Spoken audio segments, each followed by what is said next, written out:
Hi everyone, I'm Audrey and this is It's Odd. If you're new here, welcome. If you're returning, welcome back. I'm really glad you're all here. So in today's video, we are going to do a scalloped beef casserole.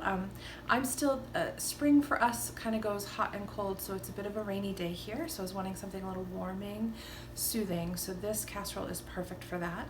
It is basically like a scalloped potato dish with ground beef in it. So super easy to put together. These are ingredients that I just have on hand all the time. I had batch cooked some just ground beef earlier this week, so I'm going to use the rest of it up in this recipe. I always have sweet potatoes on hand, and I always have chicken stock sort of on hand in the freezer. So this recipe is going to come together really easy.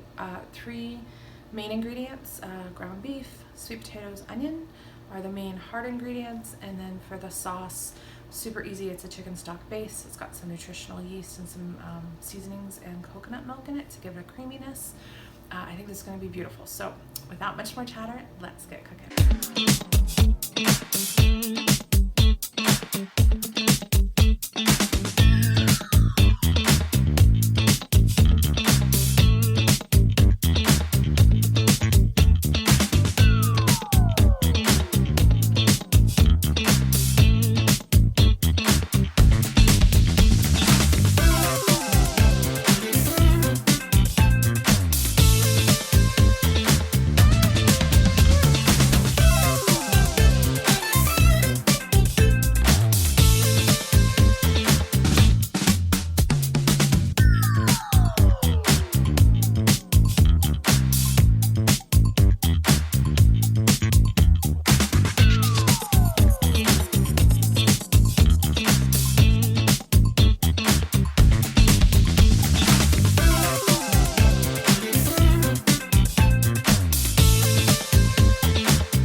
Hi everyone, we are back with the scalloped beef casserole.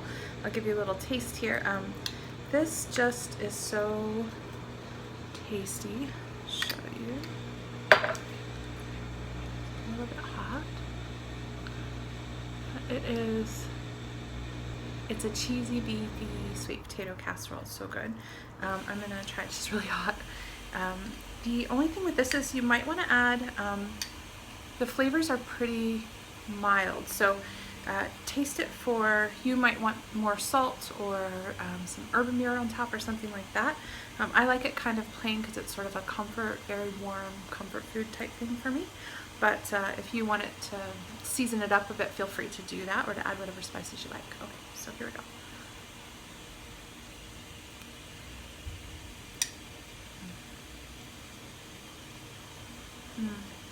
I really like this one.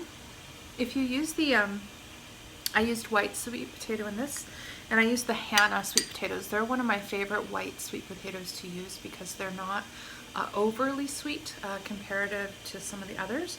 So they make a really nice substitute for a more traditional potato. And they have a really nice starchiness to them as well, which makes the mouth feel similar to like a russet potato, which is really nice. So anyway, I hope that you guys like this one as much as we do. We'll see you in the next video. Thanks everyone.